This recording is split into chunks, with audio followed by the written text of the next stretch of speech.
I'm going to start off with something that's, I suppose, more appropriate for next Sunday when we get to, mention veterans and their service and be grateful for all of that. Veterans Day is on Thursday, so traditionally you celebrate it the closest Sunday. It's a little bit weird because it moves around.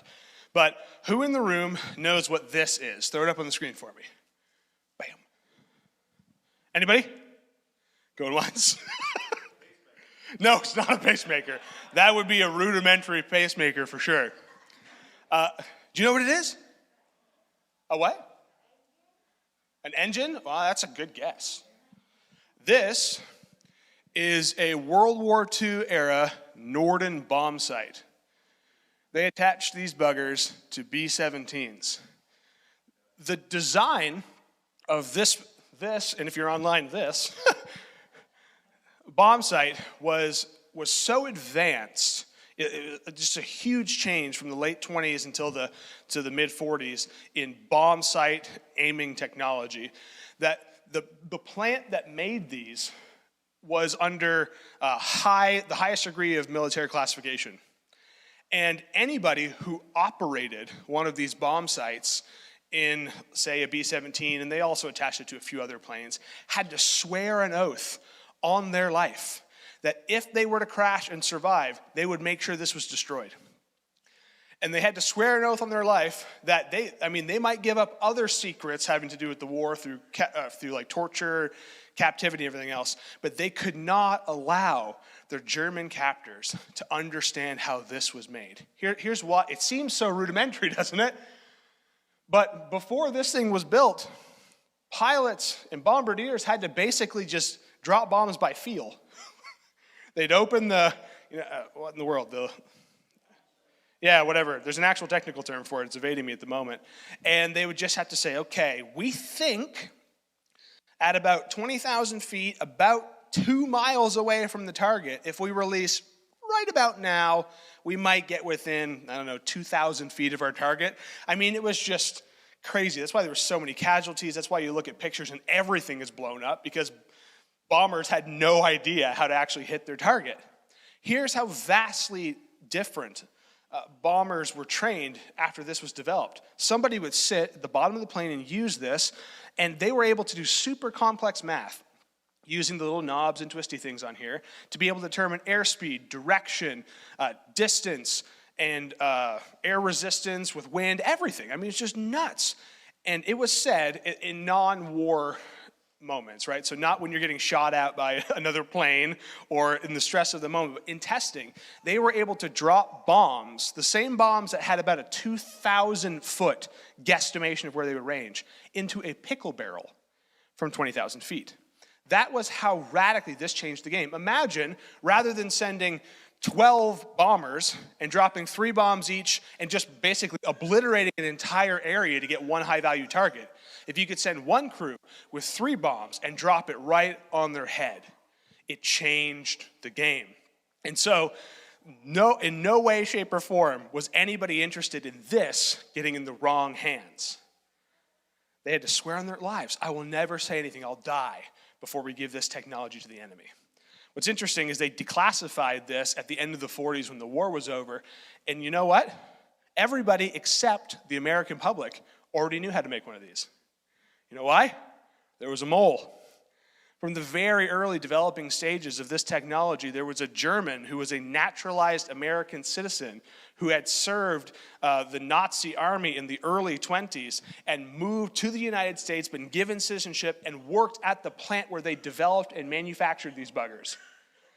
And in the 30s, he took the actual schematics, had written them down, and vacationed in Germany, and gave them to the group of people who had turned him as a spy. And they actually, in Germany, manufactured a replica of these things and decided that the bomb sights that they had developed themselves were actually better than this, and they didn't even use it. Meanwhile, American soldiers died not giving up a secret that wasn't even valuable for the enemy. It's just a crazy story. You know where I learned that? Pawn Stars. You can learn some stuff on History Channel. I also looked it up to make sure I gave you accurate information after that. Today I want to introduce you to Elijah's prophetic successor. So we talked about Elijah last week. He made it so it couldn't rain on King Ahab. But he put this cloak on another person, and Elisha, his successor, asked for a double portion of Elijah's spirit. He gets it, and he essentially, through God's grace, gets a superpower. I mean, it's literally a superpower. It's unmatched in any other prophetic imagination in the ancient world. It's completely crazy. He is able to have a type of spiritual sight that goes beyond his regular eyes. And he gets insight from the enemy and is able to relay that like the mole in the factory. And it turns out that he doesn't even really care too much about the information because he knows that his plans are better than the enemy's. But here's how the story goes. It's worth unpacking. There's so much meat in this moment. 2 Kings chapter 6 is where we are. This is starting in verse 8. When the king of Aram was at war with Israel, he would confer with his officials and say, we'll mobilize our forces at such and such a place.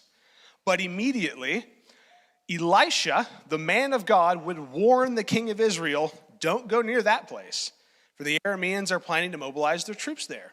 So the king of Israel would send word to the place indicated by the man of God, and time again, Elisha warned the king, so he would be on alert. The king of Aram was super upset about this. Can you imagine? He called his officers together and demanded, which of you is the traitor? Who's been informing the king of Israel about my plans? Could you imagine being present for that moment? If you were one of the advisors and he was red in the face and he had dead in his eyes and you basically poop your pants because you think he's about to kill you, maybe he'd just wipe out all the officials and start over. That way he takes care of it. Like this is a terrifying moment. You know, spycraft was not invented by George Washington in the Americas, nor perfected by the Nazis or Russians during the World War II and Cold War afterwards. Nations have traded in the currency of information since there's been kingdoms. Spies have always existed.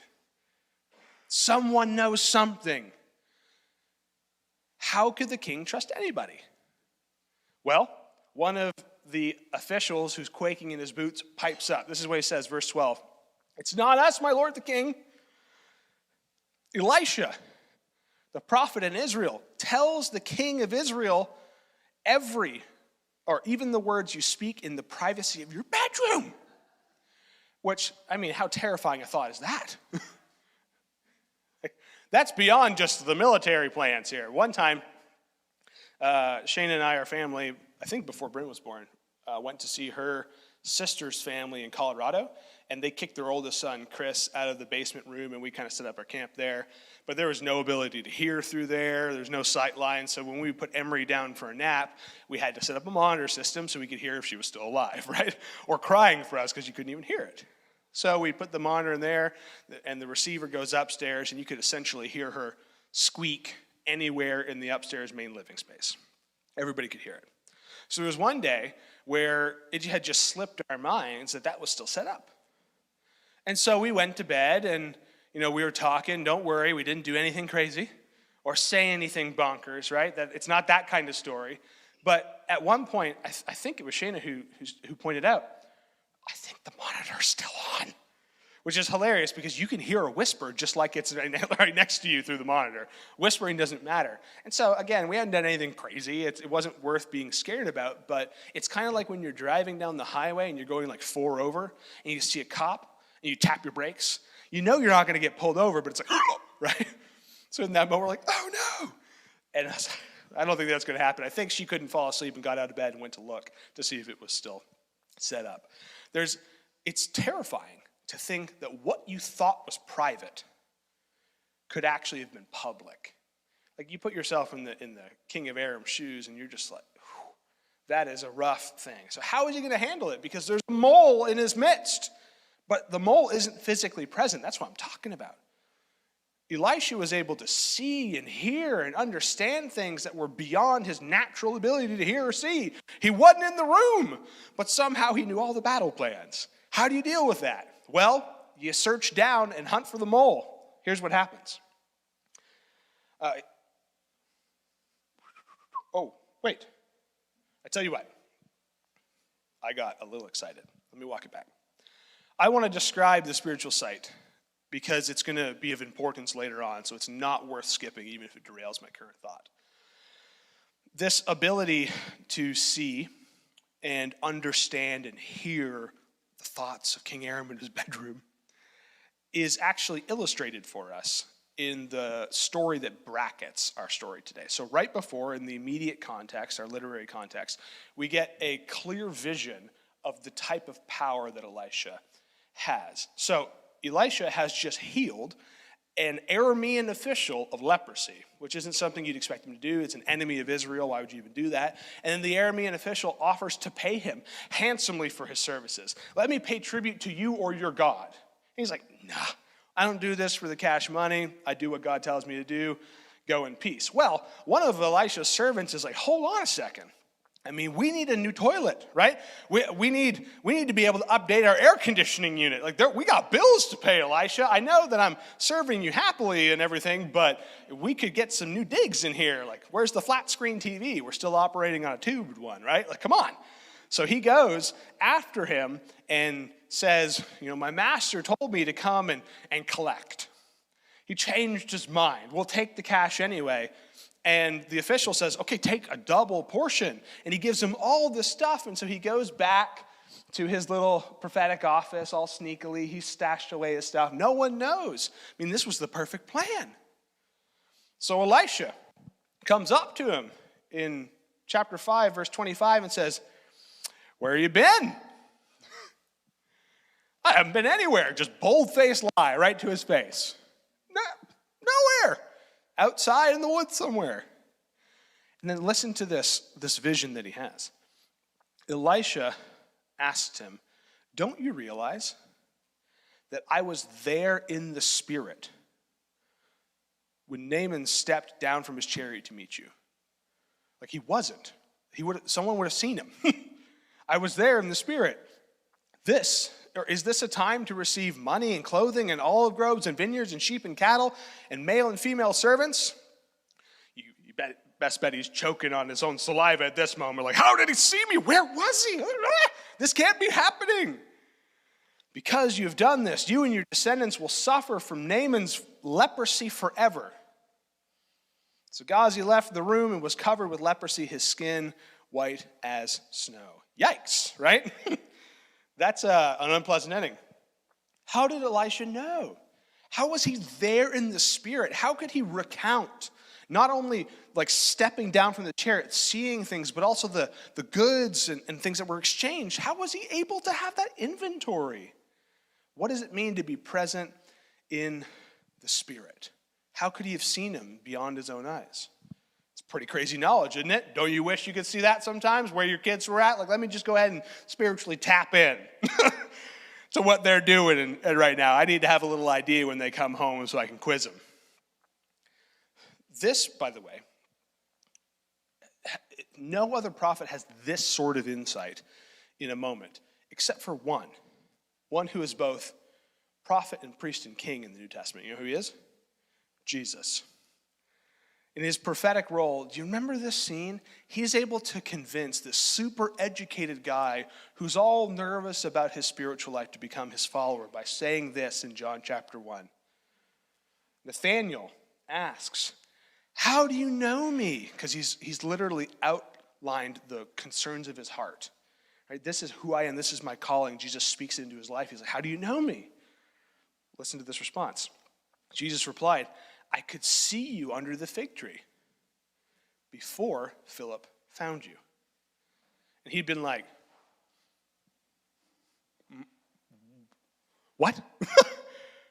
Immediately, visions of Elisha speaking to his servant would have come to mind. This guy is qualitatively different. This is a guy I need to battle. This could be the Messiah. I can give everything to this guy because ain't nobody ever throughout history except the man of God with twice the spirit of Elijah in him could do this. So what does that mean about the man standing in front of me? So how is the king of Aram going to fix his spy problem? Here's what he says. 2 Kings chapter 6, verse 13. Go and find where he is, Elisha, so we can send troops to seize him. That's how you deal with a rat, right? The report comes back, Elisha's at Dothan. So one night the king of Aram sent a great army with many chariots and horses to surround the city. So the stage is set. The powers of the world against the power of God in this tiny little prophetic encampment with Elisha and his servant. How could Elisha possibly come out on top in this situation? We're not talking about a little tiny, group of troops where maybe they could fight him off with some sort of crazy, miraculous battle strategy. No, this is an army surrounding them. This should be the end to the mole problem. Verse 15. When the servant of the man of God got up early the next morning and went outside, there were troops, horses, and chariots everywhere. "Oh, sir, what are we going to do now?" the young man cries for Elisha. Imagine being that guy. When you wake up in the morning, you've got bedhead and your eyes are a little crusty, and you don't have total awareness of your surroundings. You kind of walk to the bathroom by looking at your feet, by feel. I imagine this guy wandered out of bed, felt the sun in his face, and kind of had his eyes all squinty. And what do you usually do when you wake up in the morning? Might have needed to use the bathroom. Midway through, could you imagine going, "Ah!" No! That's a rude interruption to your morning routine, especially if it's a bathroom routine. So he freaks out and runs back inside, and you need to hear Elisha's response because it's madness. It's crazy. It's not what you'd expect to come out of anybody's mouth in that situation. What are we going to do? We're surrounded. Elisha's response, verse 16, "Don't be afraid." Which, come on. How are you going to pull that off? And then he expounds, because I imagine he looked at the fright in his servant's eye, that didn't land. So let me explain. There's more on our side than theirs. And that had to have felt real patronizing. If I told you that, you'd be like, "Man, I didn't know you thought so little of me. I may not be able to count super high or do complex calculus or something, but my estimating skills are pretty decent. I count 1, 2 here, that's a pretty small group, and I count hundreds if not thousands out there. These are unequal odds. There ain't no way there's more on our side than theirs." What Elisha's doing is not just speaking his own words. He's speaking the words of the Lord to his servant. Do not be afraid. Do those ring familiar to you in the scriptures? They're said time and time again by prophets, by angels, and even Jesus himself. Whenever God determines that we need a new frame of reference for the situation we're in. He says these things. Don't be afraid. Do not fear. When we need to look past the chaos and the confusion and the fright of the moment to see the movement of God behind the scenes.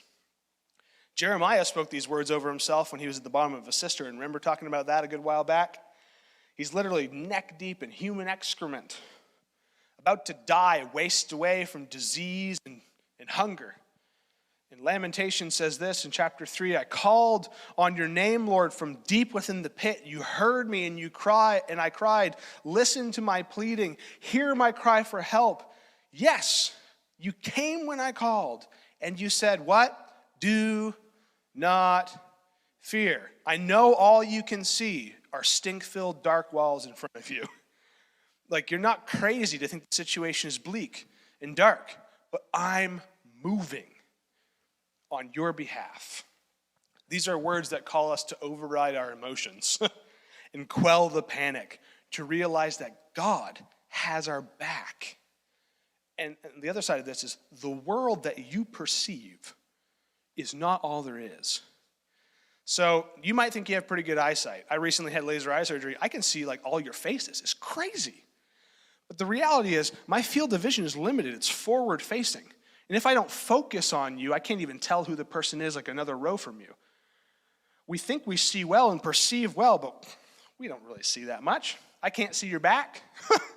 I can't see inside of you. I can't see behind the chairs where the hand signals you might be making to your spouse, right? My vision is limited. I can't see what's behind me. I can't see what's coming. I can't see the future, and I can't see the past. Like, I can see pretty well what I'm focused on in front of me. So often, though, God is saying, don't focus on what's immediately in front of you. Focus on what I'm doing for you. And he's capable, by the way, of seeing all the angles to which we are blind. All of the potential outcomes for our situations that we can't see past the pain of the moment. So do not be afraid. Doesn't work well on you and me most of the time. Doesn't work well on the servant. And so Elisha asks for his, servant to be able to see what he sees. Because remember, he's got the supernatural gift to see what God's doing behind the scenes.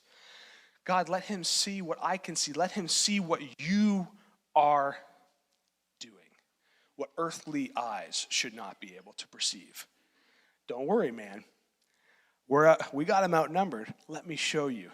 Verse 17, Elisha prays, "O Lord, open his eyes and let him see a glimpse behind the veil of what you're doing spiritually." And the Lord opened the young man's eyes, and when he looked up, he saw that the hillside around Elisha was filled with horses and chariots of fire. So let me ask the same question again. What chance does Elisha have against the army of Aram?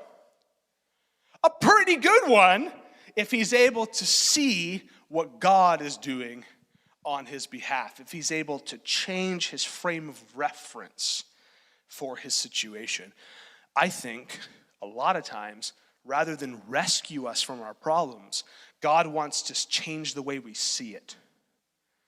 Rather than escape, he's asking for you to recalibrate by his help with his strength.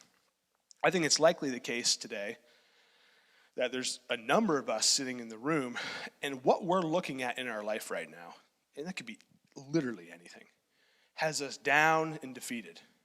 We're staring at a monster, whether that monster is bills, fiscally, right? Health problems, mental issues, relational strife, problems with kids.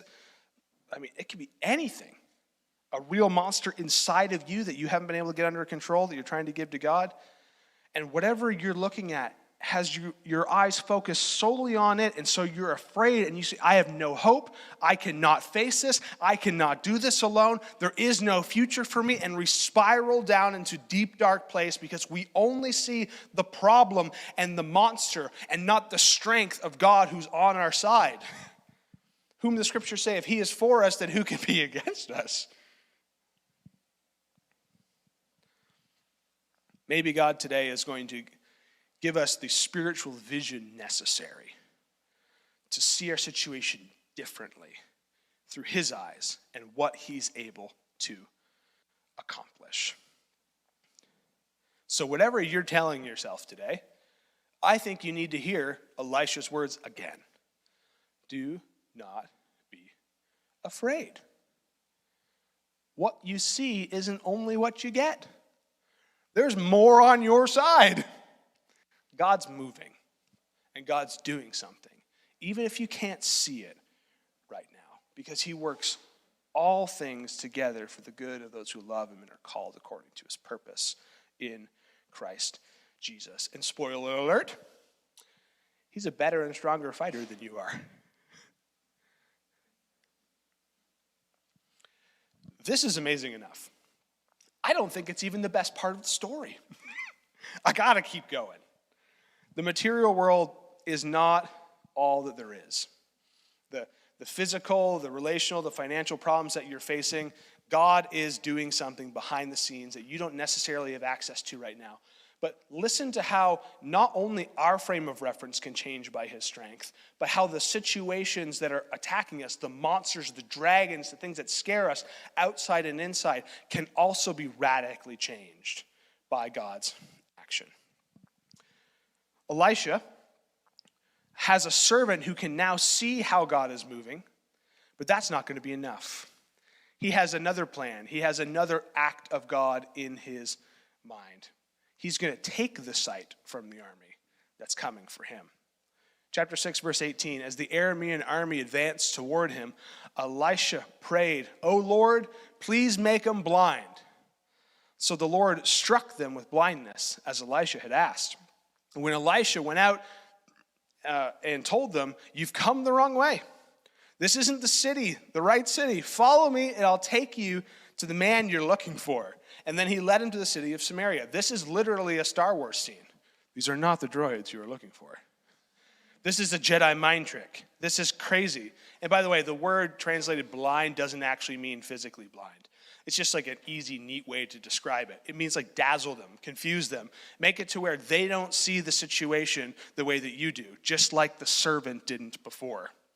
Confuse them enough where I can send them to a place where their power is taken from them. So they get to the city of Samaria, which, by the way, was the capital at the time. Very unique place. And then he asks them to come back to their senses in a place they weren't expecting. Verse 20. As soon as they'd entered Samaria, Elisha prayed, "O Lord, open their eyes and let them see and understand." So the Lord opened their eyes, and they discovered they were in the middle of Samaria, which was their end goal.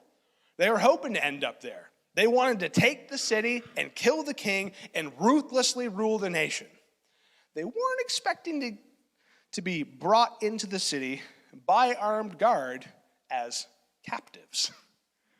Not how they expected to find themselves in the middle of Samaria. So a king walks out on the balcony and he looks down. The army of his enemy has been delivered to his feet. You could imagine him having like archers or something sit around the outside, like ready to pounce.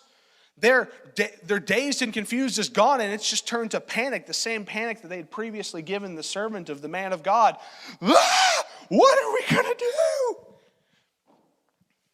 So the king understandably says, "Elisha," verse 21, "my father, should I kill him? Should I kill him?" You know why he repeats that? Because he's eager and anxious to do it. It's like, yes, God has delivered this enemy that I couldn't fight to my feet. Elisha, can I have the honor of finishing what you started? And what happens next literally fascinates me. In fact, as I was studying for this message, I just kind of had to stop for a minute and think of like, wow, this is really true in our lives. What Elisha says has massive, mammoth implications for your spiritual life, because it's just not what we expect. When you encounter a dragon and you have the strength to kill it, what do? You slay it. That's what you do for dragons. If you have the ability to overcome your monster in your life, what do? You want to stab that bloody thing to death and trample on it and walk out the door and leave it behind you. I don't want to never see that again. You want to have the hero story of the way you slayed your monster. The king of Israel's like, "Elisha, can I do the honors? Can I kill them all? This is my chance." Here's Elisha's response. Verse 22, "Of course not." Which must have been like, what? Man, you messing with me. You're going to deliver my enemy to my feet? Literally, like they're right in front of me and they're hopeless and they're captives. And you're telling me that I can't wipe them out? What? It's counterintuitive. Elisha says, do we kill prisoners of war? Give them food and drink and send them home again to their master, which must have just been like, what? You want me to strengthen the army that's coming after me and send them home to their military officials now with intimate knowledge of my fortified city? You're insane. Well, Elisha might have been a little bit on the crazy side, but he had a superpower. And the king knew that he needed to follow Elisha's orders if he wanted to have the blessing of God. So the king made a great feast for them and sent them home to their master. Here's the line that matters. After that, the Aramean raiders stayed away from the land of Israel. God defeated them without slaying them. I wonder what how that would matter for the monsters in your life. Like, what on earth is Elijah saying to us today through this passage. Here's what I think it is. Sometimes God delivers your foes and your monsters to your feet so that you can invite them to the table, which is just so different from how we usually function. But it's exactly the heart of God. Because God came to you when you were an enemy and did what was necessary to win you back so that you could sit at a table with him. One where he serves you his own blood and body, poured out for you for the forgiveness of sins, to set up a new world and a new world order. This is just nuts. Elijah, Elisha, and Jesus, they did not shy away from prophetic judgment on God's people. I mean, yikes. And some outside forces. But almost always, their goal was simply for God to make a statement. You're messing with the wrong guy. Come back to me, and I will give you a place of honor. I think God shows up a lot of times in our lives to change our enemies into allies, which is something that only he has the power to do. He wants us, I think, genuinely, at least in a lot of cases, to make peace with those who threaten us.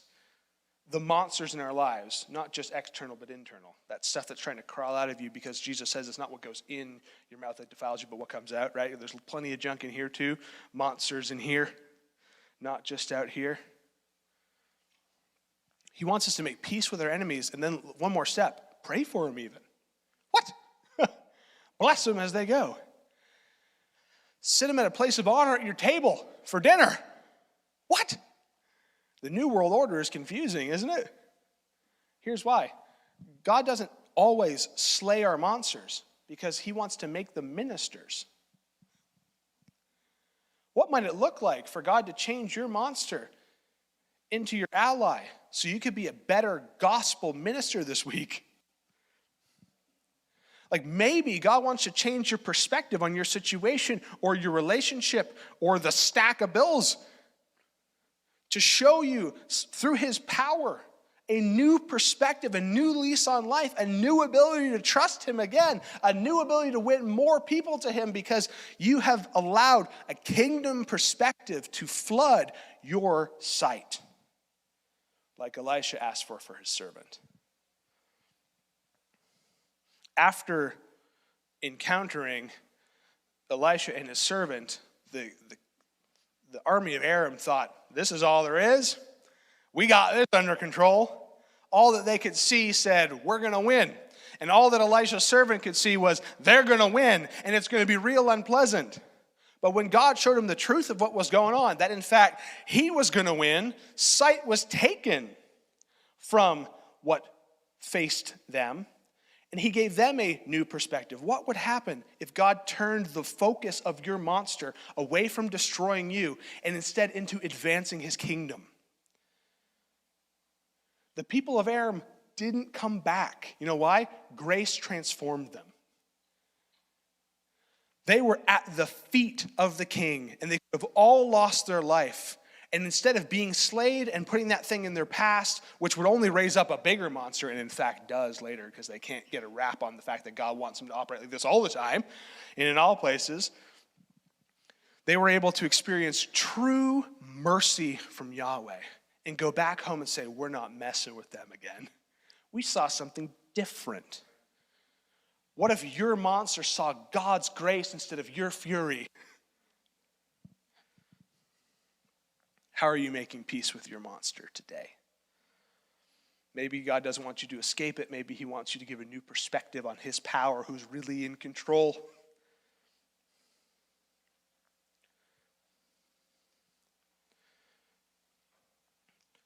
The tone of Elisha's actions, right, what he actually does, has tons of continuity with what Paul expects out of believers in the New Testament.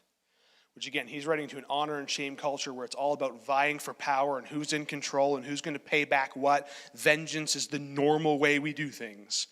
And this is what he writes in the book of Romans about expectations for those who are following the rule and reign of God, not the principalities and powers of this world. Here's what he says. Dear friends, chapter 12, 18, never take revenge. Do your best to live at peace with everyone. Leave that righteous anger that you've got to God. For the scriptures say, I will take revenge. God says, I'll pay them back. Instead, if your enemies are hungry, feed them.